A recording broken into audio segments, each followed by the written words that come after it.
అంటే చాప కింద నీరులాగానే ఇందాక వ్యాఖ్య చేశారు కదా! ఆయన 100% అండి. ఒప్పుకోవట్లేదు మరి దానికి. ఒప్పుకోరు వాళ్ళు. ఎందుకంటే అది చేసేది ఒప్పుకోరు ఎవరైనా గాని. హ్మ్. నేనేమంటున్నా చాప కింద నీరులాగానో కాదో అది పక్కన పెడదాం.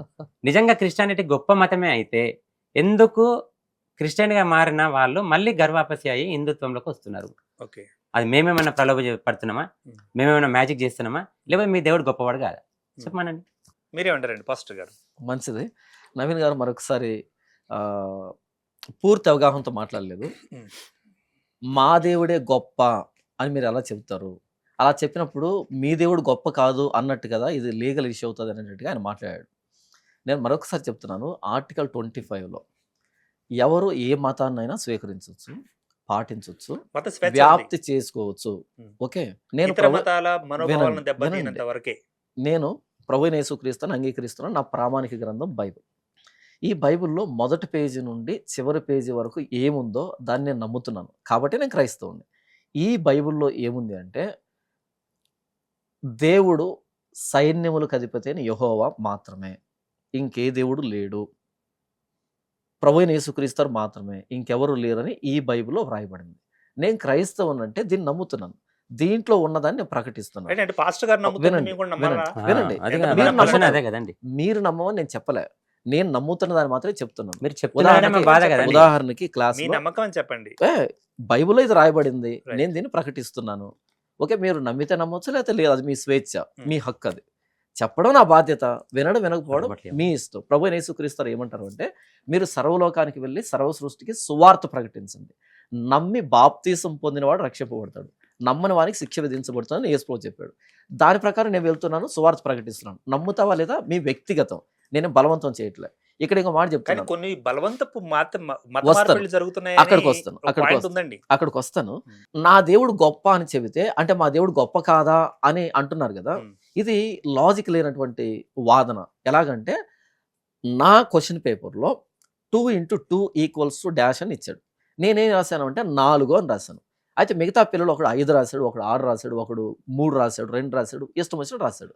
ఇప్పుడు జాన్ పాల్ అనే వ్యక్తి 2 × 2 4 రాశాడు. Correct answer. మిగతా వాళ్ళు తప్పు రాశారు అంటే నేను వాళ్ళందరిని వెక్కిరించట్లే. నేను నేర్చుకున్నది నేను వ్రాసాను.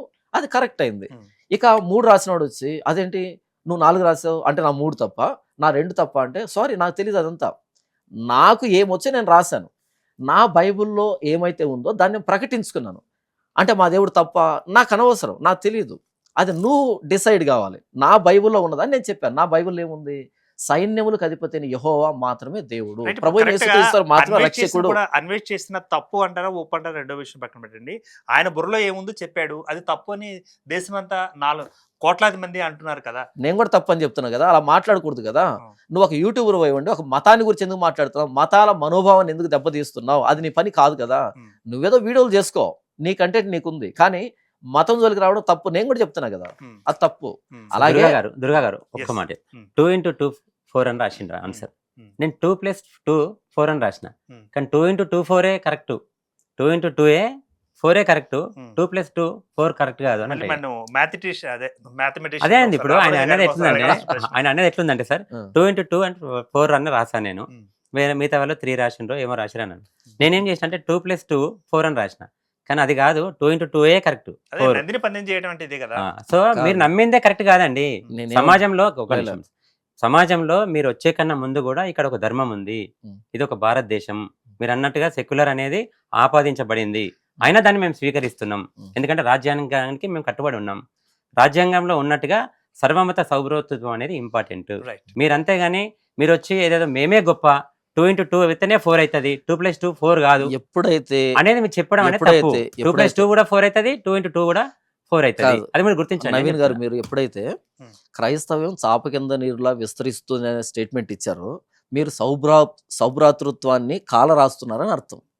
క్రైస్తవ్యం విస్తరిస్తే ఏంటి, అంతరించిపోతే మీకేంటి? మీరు మీ ధర్మాన్ని కాపాడుకోకుండా క్రైస్తవ్యం విస్తరిస్తుంది అనే పదప్రయోగం చేసినప్పుడు మరలా సౌభ్రాతృత్వం ఎక్కడుంది ఇక్కడ? సార్, కాల ఇప్పుడు రాస్తున్నారు కదా. కరెక్టే మీరు చెప్పేది. ఇప్పుడు అన్నారు కదా సార్, అంటే ఈ రకంగా చూడండి ఎంత అంటే టెక్నికల్ గా మాట్లాడుతున్నారు గురువు గారు. Hmm. నేనేమంటున్నా, నిజంగా ఈ స్వస్థత కూటములు Hmm. దశమ భాగం లేకుండా, ఈ ఆయిల్ అమ్ముకోకుండా, ఈ మత అంటే ఈ సేల్స్ మెన్షిప్ లేకుండా మీరు మతాన్ని విస్తరించండి.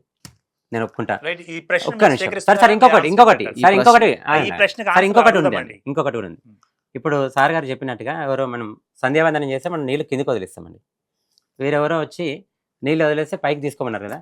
ఇప్పుడు సార్ని వదిలేయమంటే నీళ్ళు పైకి ఏంటి సార్, నేను ఐజాక్ స్వీకరిస్తానండి. న్యూటన్ మనకేం చెప్పారండి? సార్ నేను గురుత్వాకర్షణ స్వీకరిస్తానండి. శక్తి మూడో సూత్రం ఉంది కదా. ఇప్పుడు ఆ మూడో ఆయన సూత్రం ఏమనండి పనిచేస్తుంది కదా. మంచిది. లాజిక్ కాదంటే నేను మనం తీసుకుంటానండి. చెప్తాను కదా. క్రైస్తవం చెప్తాను. తీసుకుంటాను నేను. చదువుకున్నాం కదా. చెప్తాను నేను brother. క్రైస్తవం తీసుకుంటా. ఇప్పుడు చెప్తాను. మీరు నీళ్ళు వదలండి. Brother. సూర్యుడు కనుక తీసుకుంటే నేను చెప్తాను. క్రైస్తవం తీసుకుంటా. మంచి ప్రశ్నలు 2 అడిగారు, చెప్తాను సమాధానం చెప్తాను. ప్లీజ్. ఫస్ట్ ప్రశ్న ఏమన్నాడు అంటే దశంభాగం అడగకుండా, స్వస్థత కూటాలు పెట్టకుండా, లేకపోతే ఇంకేదో మార్కెటింగ్ చేయకుండా, ప్రేయర్ ఆయిల్ అమ్ముకోకుండా, అలా చేయకుండా క్రైస్తవాన్ని ప్రకటించండి అని అన్నాడు.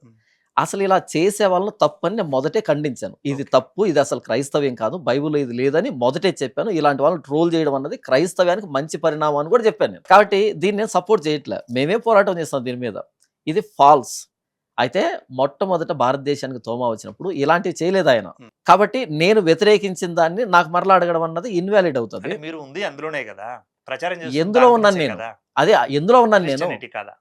ఓ నేను పాస్టర్గా ఉన్న మీరు దేని పనిచేయట్లేదా? అంటే దీంట్లో ఉన్న ప్రామాణికతకి నేను లోబడుతున్నా, అంతేగాని దశంభాగాలు, స్వస్థతలు ఇవన్నీ ఈ మధ్య తమ సామ్రాజ్యాన్ని కట్టుకోవడానికి వచ్చిన వ్యక్తులు క్రైస్తవ ముసుగులో చేస్తున్నటువంటి తమాషాలు ఇవన్నీ నేనే ప్రస్తావించాను కదా.